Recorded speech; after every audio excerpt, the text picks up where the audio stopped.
So we are unboxing evidence, right? Mm-hmm. Evidence.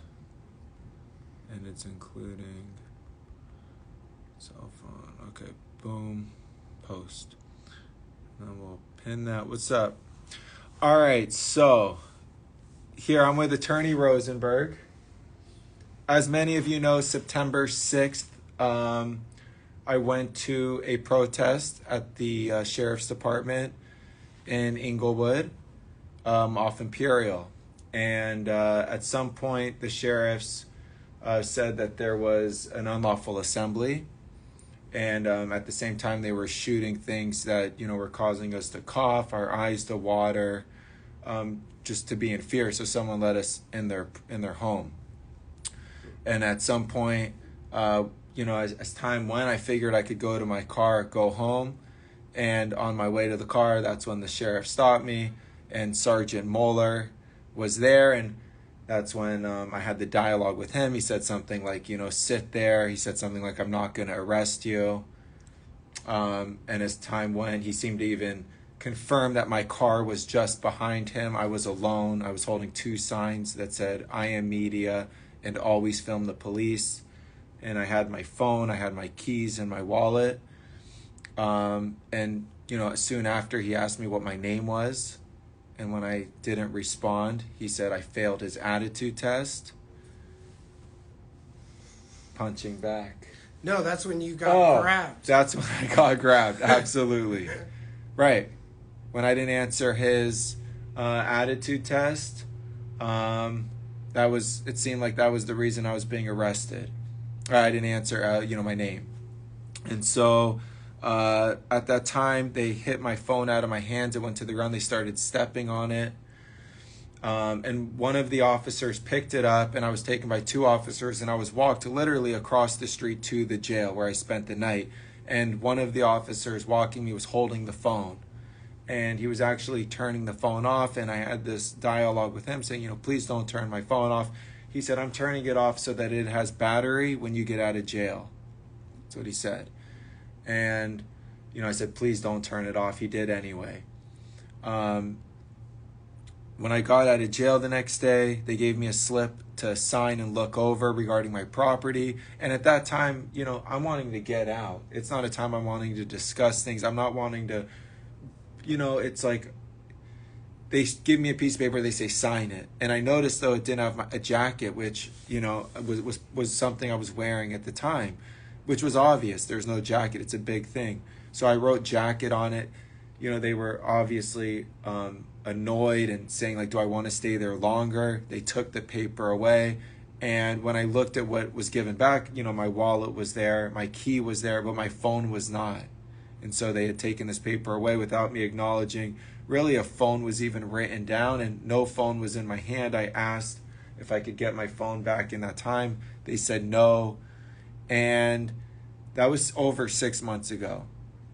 There's over 40 people that have been arrested in similar circumstances, I believe, like mine, whose phones were also taken away, and they don't have it. And, Attorney Rosenberg, he was able to get the phone back. And I'm so thankful for him. I want to have him explain, what he had to do to get the phone back. And yeah, we're so thankful for you. And then we want to turn the phone on. And this is how he received it, right? Mm-hmm. So the case looks like it was upside down. And yeah, if you want to share. So Senate posted the encounter with the sheriffs, ultimately leading to his arrest, that was live streamed. Some of the followers were able to screen record it, so it was captured, which is very critical. The first step in a situation like this, Senate posted bail, so he had a booking number, and that means they took his picture. They set bail, which a lot of people should have been released OR. So the first step is contact the sheriff with the name of the client, date of birth, and booking number, and then find out who is the assigned detective. So we got a file number, which in LAPD is called a DR number, same idea. So the next step is to contact them, which I did, and I requested that this property be released. It has an evidence hold. What is the evidentiary value of the cell phone when, first of all, it was all captured on video anyway, and it was an unlawful assembly, a type of an arrest, so it wasn't clear what would be on the phone that would be of investigative value. And I made that request. I also made the request, same request, for his jacket. So I ended up, over the course of several months, contacting the detectives about 4 or 5 times via fax, via phone, several phone calls. And it ended up that I appeared in court in January, having written a letter to the Compton District Attorney's Office imploring them not to file misdemeanor charges, essentially in the realm of unlawful assembly, participating in a rout or a riot, and failing to disperse from an unlawful assembly, which was the peaceful protests in front of the South LA station. And so no charges were filed, which we obviously anticipated, and there were several other arrestees who did not have any case filed. These are 180-day maximum misdemeanors. However, somebody could end up on probation, and importantly, if somebody were to apply for a media permit, this could count against them, especially with a conviction. So no charges filed. What's At the this time, evidentiary? right? Well, in January, Oh, in January. no charges filed. So again, what is the case that's being investigated to justify the evidentiary hold? So we persisted. Senate pushed on his lawyer, so I persisted and ultimately got contacted from the second assigned detective, who said, basically, Rosenberg, your client's property will be available for pickup. So what we didn't know is that they had shipped the property out to their central property division in Whittier, and I actually expected it would be at South LA Station.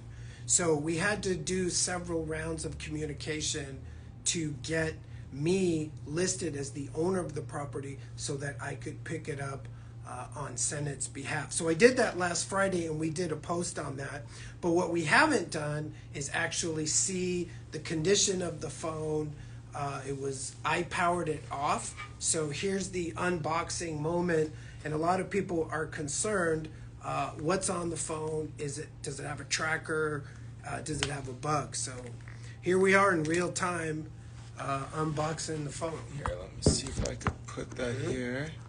Let me know if the audio, something goes wrong with it. But so let's see. Take this case off. Okay. It looks like they've put the SIM card and attached it on the back. So I suppose we should. Yeah, put that in. what does that mean? I'm not sure why they popped it out. If they do an extraction, typically it seems that they do it using the phone device itself, unless they do a physical extraction, in which case they actually destroy. Do you have a part of paper the clip by circuits. chance? Yeah, I have one actually. I use it somewhere over here. So we'll see. Because, yeah, I know turning on a phone without a SIM card typically just tells you to put the SIM card in. So I think we'll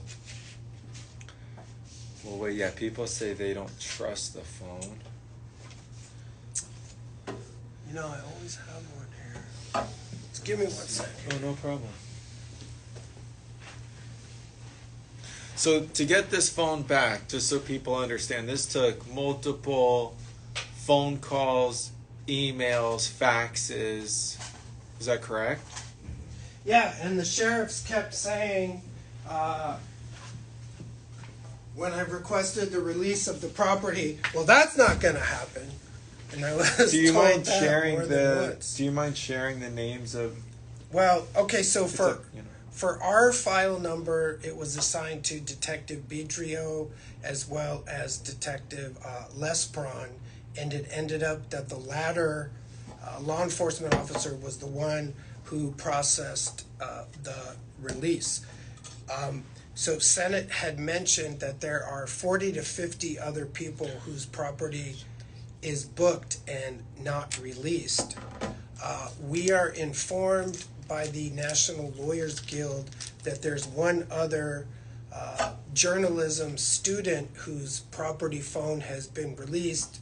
We're also informed that that student, I think, gave a statement to Max Huntsman, who's the Office of Inspector General, that wrote a report about the sheriff. So could be the squeaky wheel has resulted in the return of the property, but to our knowledge, a federal judge denied the request from the National Lawyers Guild to release the confiscated property from the September protests, and the statute of limitations for this kind of misdemeanor is 1 year. So technically, they have until September 5th, 2021 to file charges, which we don't anticipate. And back to the unboxing here.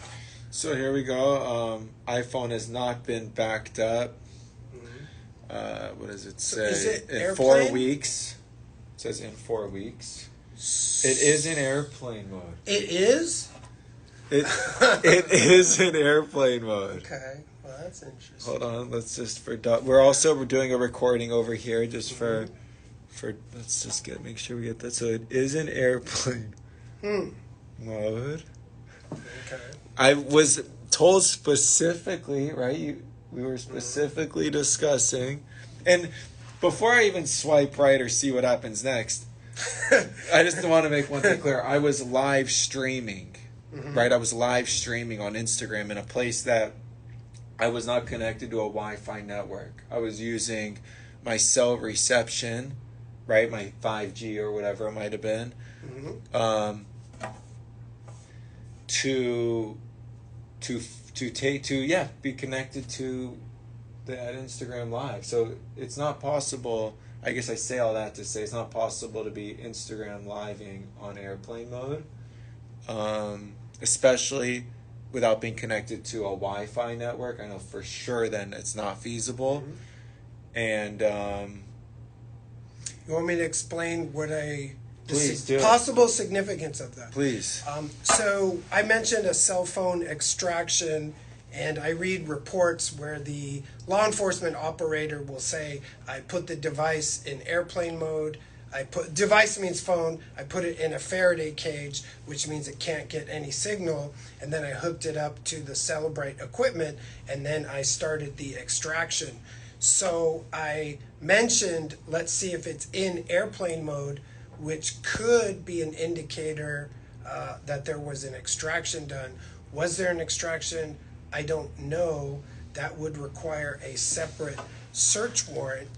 And if there's no case filed, then there's no evidence turned over to us. So we might never know if there was an extraction performed or not. So that's the significance of the airplane mode potential indicator of an extraction.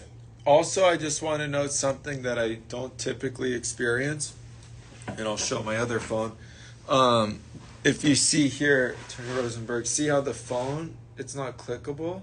Do you see that? And if I show you this phone, see how I can swipe right and I don't know, it doesn't seem right. It doesn't seem to let you use the camera, which it used to. If you go here, the swipe right goes to the camera. This, it doesn't seem to be letting you. I don't know. I'm just showing what I'm experiencing, right? I mean, anyways, I will unlock the phone now. Yeah, when was it last backed up? Because why would it be backing up and telling you 4 weeks ago when it's been presumably Yeah, let me sitting in screenshot evidence that again. for 6 Oh, months? wait. Let me actually just take a photo to document that, like this. Right.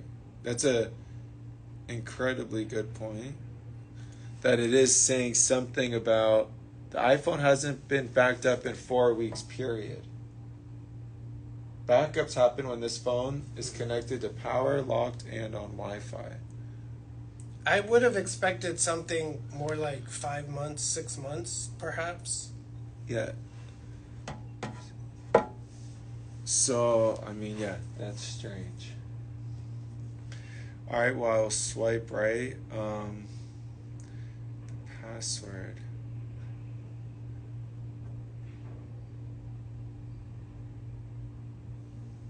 So what's interesting too is I just got the password wrong twice because I have since changed my passwords, of course. Mm-hmm. And getting the password wrong just twice resulted in the iPhone being disabled for 1 minute. So I just got the password wrong twice, and it's saying it's disabled for 1 minute, which will be a little challenging to get. Do you think that means anything, or is that just Oh, that what means we something. would expect? That means something. Does that mean there were prior attempts? Let me show you. Yeah, and let's do it right here on another phone, right? So I'm gonna do, boom, 1 attempt. It just did that. Mm-hmm. Second attempt, right? Mm-hmm. Okay. Third attempt. Fourth attempt. Fifth attempt. It's still allowing me to type it in, right? Sixth, seventh, I think it's eighth, 10 when ninth, something happens, right? 10th. Oh. Interesting. Maybe this phone doesn't have that. Huh. Well, if there's any Cellbrite It's more operators than- out there, Yeah, I know it's more than 2. make a comment. I know you get more than 2 tries, Mhm. typically. Now,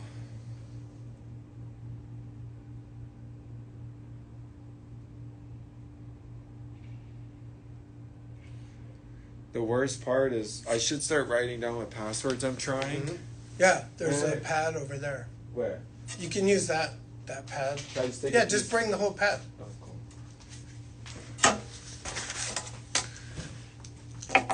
Well, this I don't actually want to know. Yeah. You can write on there. It's fine. All right. Well, So while you're doing that, maybe we'll talk about the jacket, because it is a custom jacket, and I was surprised. Well, we were kind of surprised that it was returned. yeah. I mean, Let I was intact. surprised. I should say I was surprised it was taken. Mhm. Right. I mean, it shouldn't have been taken. This is the jacket, and it was given by someone in the Mr. Checkpoint community who felt like there's times I'm out there, protest or whatever, and wanted to give me something with some protection, padding. So and what's in there? It's I don't know the exact name, to be honest, but it's enough to protect you from a knife or, I think it's Kevlar paneling with some cushioning. yeah, it's Kevlar. And it's the sucker is heavy. I'll tell you that. It's heavy, it's thick, it's on the back. It's supposed to protect your organs and, the main things. When I was booked, they did unzip this and rip out all the panels, and were throwing all the panels on the ground. And yeah, so these were the 2 things that they've really been holding. But yeah, it is intact.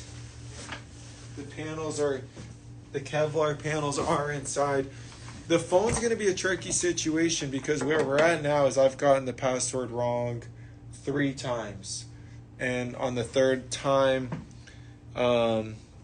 it's locked it now for 5 minutes. And if I get it wrong this next time, it's going to lock it maybe for 10 minutes, 15. So I'm going to start writing down the various passwords it could potentially be. I guess one thing I'd like to discuss is for people, if someone's out there and they're watching and the sheriffs have their phone, right? What's something they can do? Is there a way even we can use this as an example, right? Or what way can we say and really use this and be like, look, here's these 2 people, you took their phones, this is why, this was the circumstances, you've released those phones. Why can't you release it from everybody else that you have. And the one thing I just feel like is if my phone was somehow sensitive, maybe because of Checkpoint or something, it's certain these other phones don't have that sensitivity, right? I mean, unlikely. So here's kind of the action plan again is booking number, name of defendant, date of birth, find the file number for the sheriff. With that, find out the investigating detectives who are deciding whether to present the case or not. And that's the person that you would contact. I do recommend having an attorney make that contact. Number one is it limits the interaction between a potential defendant arrestee with the investigating officers, right? So you have a third party who's an attorney. Yeah. What I say doesn't mean that my client said it. And then the issue that we had was they kept saying, well, the case hasn't been presented yet. The case hasn't been presented yet. And it's not every day in my career that I say, well, please present the case. But in this case, we wanted to know, yay or nay, are they going to present the case, and is the district attorney's office going to file it? So in our situation, we were able to get the detective to release the information subject to an evidence hold. But once again, the district attorney's office does have 1 year to file charges, and that was kind of the tug of war. So that would be the action plan. The NLG went into federal court, I'm presuming, as a deprivation of civil rights, seeking an injunction to force the sheriff to release this property. And we spoke with the NLG attorney involved, and she said we lost in federal court. And part of the argument was the sheriff said, well, look, we've got 1 year to complete our investigation, so it has evidentiary value. So we used a different approach rather than go through the courts. I was able to demonstrate, presumably, that there was no evidentiary value, no case would be filed. So that would be the action plan.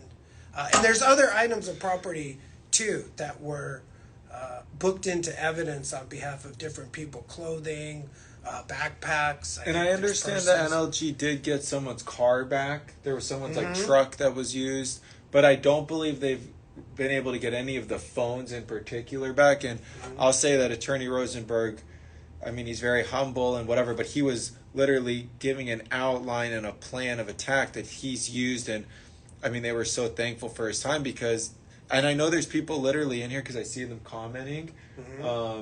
I can't see from here. They have like there's people watching and the sheriffs have their phones. I would definitely say DM you, right? I mean, is that something that's like possible? Yeah. Attorney Rosenberg, I put it in the it should be in there. Let me double check. Yeah, at Attorney Rosenberg. I do check my DMs. Yes. I check them all day, answer questions pretty much all day. Are you confident you could get other people's phones back, or? I can tell you I know the process, and I can tell you that the chances are good it's the same investigating detectives. I can't offer any guarantees. Every fact pattern is different. And one thing I think that is really important in Sennett's case, and you can see this on the video, is that he's the only person there on the entire block. I'm in. Oh, wait, you're this in. is, wait. Wrong phone. Yeah. My That has apologies. the black and yes, white. my apologies.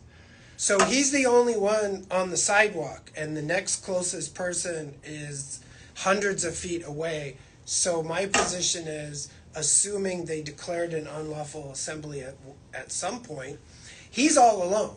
So he's not assembling with anybody. He's trying to get back to his car. The sheriffs are positioned in front of his car, and he's saying, hey, I want to leave. I just want to get into my car. And what can I do? So I think that was part of the reason that his property, I'm assuming, was released, is that I don't think that, even though he was booked on that charge, I don't foresee anybody filing that and prosecuting that. Yeah.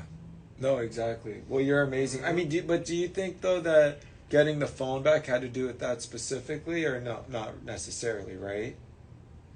Like, So if to I was answer, arrested, then just pretend I'm in the crowd and I'm like just, right at the crux of whatever it could have been. Would they then have the right to hold the phone, or would you be able to work the same process in getting it back? again, I think the same issues are present, and that is assuming there is some reason to believe probable cause, there's an unlawful assembly, failure to disperse, etc. How does the phone contribute to that? And then I should note, we didn't mention it, but the officers actually had helmet This I camera. haven't shared. So, oh, I don't want to. No, no, this Okay, is good. so you have Senate filming this way, and officers are filming that way. So, in other words, the officers had evidence that they could have relied upon in formulating their theory of the case. So, I think that it certainly can apply. I think in Senate's case, I was able to be the squeaky wheel, and to some extent, I think that that was part of our success. Yes, well, you made this very successful, and I'm so thankful. I mean, we're kind of at a standstill specifically with the phone because I've gotten the password wrong maybe 5 or 6 times at this point, and now it's locked. Like I said, it'll keep increasing, so now it's locked for 15 minutes. Um, But I don't know, and again, I'm not in law enforcement, I don't process evidence, but I'm not entirely clear on why the SIM card would be removed. Uh, so maybe somebody has a comment they do. out there about that. I literally can't see it without Let's my see if we glasses. can go live with him.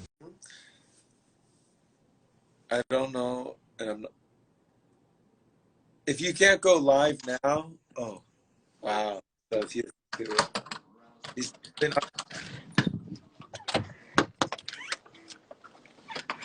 Oh, Hey, how are you? good man. Good to see you. Good seeing you. Can you share like your who you are and what the comment you might have? Yeah, absolutely. So Senna and I met not too long ago. Well, up until about a month ago, was a police officer for over 12 years in Oakland and San Francisco. Everything the attorney is saying is spot on. I do have more to add in terms of some of the intricacies, and I had no doubt that the attorney was right. He's the man. If you guys don't follow him online, you need to. Really good info there. Sent it you as well, Mr. Checkpoint.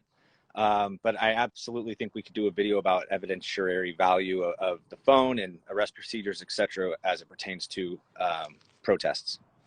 Can you share specifically though regarding the SIM card being out and what that might mean and Airplane mode. and it being on airplane mode and my phone really I'm not able to get into it because it's disabled.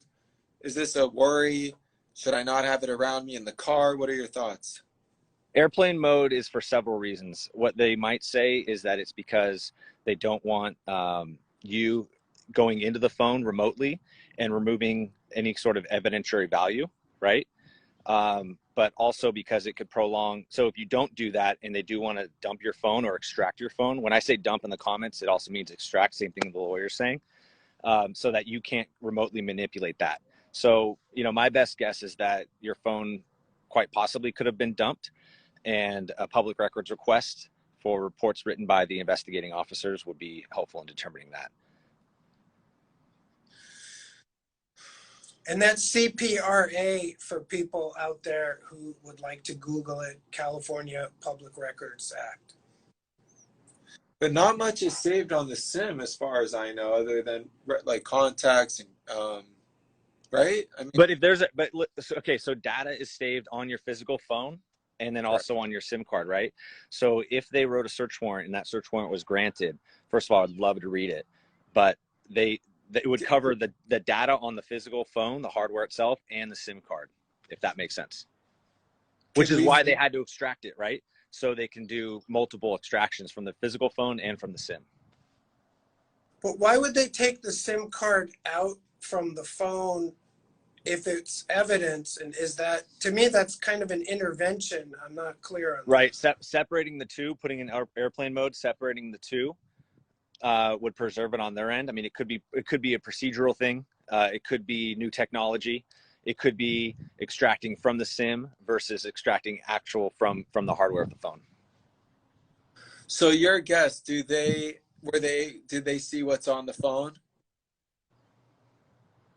I think so. I think it's quite possible. Really hard to say. I mean, my best guess, yeah. And I mean, you know, they know who you are, right? Like, so they could have done it for several reasons. They could have articulated it or tried to articulate it for several reasons, right? Maybe they, and this is not my justification of their actions. I'm just telling you what I think is possible they might say, right? So because you're out there filming, and they know who you are, it's quite possible that they wanted to see what's on your phone to compare it to other evidence that they may have or video that they may have, right? So again, I'm not saying that that's right, but I'm saying that that's one possible reason that they may have done that. Is it possible we find out if they did get a search warrant to go on the phone? Like, we don't know if they did. So my experience, and the officer can maybe address it if he's written warrants, I don't know. But Former. well, it's like Mr. President anyway. Is that search warrants have a number and they're filed with law enforcement or the courts, and right. You don't see it unless a case is filed and they use the evidence. So whether that is a public records request, I think they're TBD. under seal. So, right.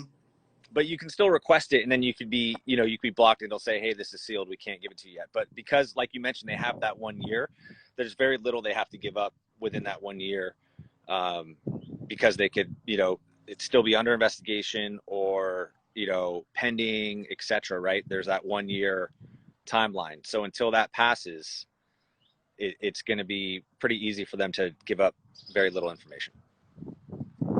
That's why I was hoping that's the case. And then I could say, hey, look, this has been formally rejected. So now, why are we holding trial? And in January, when I appeared, I got no case filed. Obviously, we prefer reject. So that's a little backstage about the process that happens, how law enforcement prosecutors work. Absolutely. And then the other possibility, right, is that they put it on airplane mode, removed your SIM card just to do that, pending a search warrant. Maybe that search warrant wasn't granted, and that's just how they left your phone. That's a possibility too. I will say though that I'm very confident to assume that they definitely trying to get in via password, because I've never mistyped a password 2 times, 5 times, 6 times, and I've had it make me wait 15. Right. So there's definitely something there. Whether I can get in through the password or not will be a thing. I don't know, because I'm putting all the passwords that I imagined it was, they're not working. So I'm like, is it a possibility they like change the password? Like, I have no idea, but it's all actively. I don't think they can, No. but they can circumvent your password using Celebrite tools, which get updated pretty much, every 3 months. There's always, that's for the code people. But they do. So the other thing I want to add, and you mentioned this, but I think it's important for people to understand, is that, when they declared it an unlawful assembly, you're very clearly asking to be allowed to leave, and they need to grant that. And, the attorney said it very, very clearly. You were the only one there by yourself, essentially, right? So, I mean, letter of the law, spirit of the law, allow you to leave, asking you to leave, your car's right there. They made reference to you standing around for like an hour or whatever, but that it wasn't unlawful at that point. And so I think, it's important for people to understand that, you did clearly ask to leave and you were denied that. Yeah, and the standing around for an hour, I was physically actually on someone's private property for that time. I mean, that literally was a concerned citizen or person of the community who just said, like, come into my home. I mean, didn't know who I was, just said, whoa, come in here, like literally. And I gave water. I mean, and then I went from there to my car. I mean, essentially. So it's like, it's yeah, and of course documenting and filming the whole time. I mean, that was in essence my purpose as well, to be there, right? Right. And there's no law against that. No, exactly. Well, I thank you so much. We definitely, absolutely have to talk more. Oh, just real quick, 30 seconds. Yeah, no. It's interesting to me that he was not booked on PC 148A1, resist, delay, or obstruct a peace officer, which in theory could have been a better theory for them. So I don't know what your thoughts are on What were the charges? What was he booked on? 9. Sorry, you broke up. Yeah, they booked him on a 409, unlawful assembly, failure to disperse, but it seems that the sergeant was really more concerned that this was resist, delay, or obstructing a peace officer Right. performance, because he took failure to identify Senate, which, you know, everyone presumably knows who he is, which is what you mentioned. Right. Right. I mean, and that's something that's like difficult to prove, right? Like that they know, but I mean, common sense tells you that they do. I mean, I've seen a lot. I mean, bro, you know, we've known each other for a little while. I followed your videos. You know, you ask them, hey, do you know who I am? Oh yeah, I know who you are, et cetera, et cetera. And throughout the law enforcement community, I would bet, you know, that they know who you are, especially when you were arrested. So right, just to like I just want to ask that more specifically though. You think that Sergeant Moeller knew who I was before? I think so. Interesting. And do you have thoughts on that? An opinion towards that? Ever since I stopped being a community organizer, I'm not out in the street, but it appeared to me that Sergeant Mueller was the public information officer and had researched these street assemblies and had been himself at numerous protests. So I would imagine that he might be familiar with my client, who has distinctive logos, etc. Of course, right. It's the whole, you know, I mean, I don't want to put words in your mouth, but like the brand, right? Like the Mr. Checkpoint, the orange, the always from the police, like, you know, whether that's your intention or exactly, right? Exactly. And so that's why I think it's pretty reasonable to think that at least some folks know who you are out there. But again, that's not criminal. It's also on the, which Right. obviously they saw. I would love to see the discovery of the arrest, you know, at least of the arrest report when it comes out. Yeah, well, we'll definitely keep unpacking this as it goes. I really thank you for joining this piece though and sharing. I want to keep talking with you though, for sure. Yeah, absolutely, brother. Be good. All right. See ya. See ya. So that's It's interesting because the NLG might have a reason to look at these reports as part of their litigation, because they have an action pending, and they may have the civil rights lawyers can comment on this, but I'm wondering if they have a right of discovery for these incident reports as part of that, because I don't know if it was just a temporary injunction or if the case is closed in its entirety. And that, again, is for the civil rights bar to address. I think this is good. I mean, I'm thrilled to have the phone back. Mhm. Again, I'm super thankful. I was very hesitant and skeptical. I mean, as you've heard, I've made phone calls to the sheriff's department when they've said they didn't even have my belongings. I mean, literally, I was calling evidence who said they had no belongings for me. I did not think I would be getting this phone back. Yeah, that's another thing. So when that happened, we got the form, which is a claim form, return of missing or damaged property. And I put that in my most recent letter, actually, that nobody would confirm whether they had items, and if they did, what they were. So the last iteration was, we're intending to file that because now we're informed that nothing was booked in. And that could have been part of why they decided to release it. Again, I'm not certain. Sometimes we win and we don't know why. We just know that we win. Well, thank you, Attorney Rosenberg. Everyone should follow Attorney Rosenberg, Rosenberg. That's the last name, Nicholas Rosenberg. Attorney Rosenberg is his Instagram. He checks his DMs, and I mean, he's been about the community for a long time, and I'm super thankful for his support. I know there's a bunch of you out there that need help, need lawyers. We're in downtown Los Angeles right now. I'm in his office, and I would strongly suggest you let him know what's going on, what issues you have, and I mean, if there's anything else, please share. Now, the only thing I would say is I'll give a plug to National Lawyers Guild, as well as the ACLU.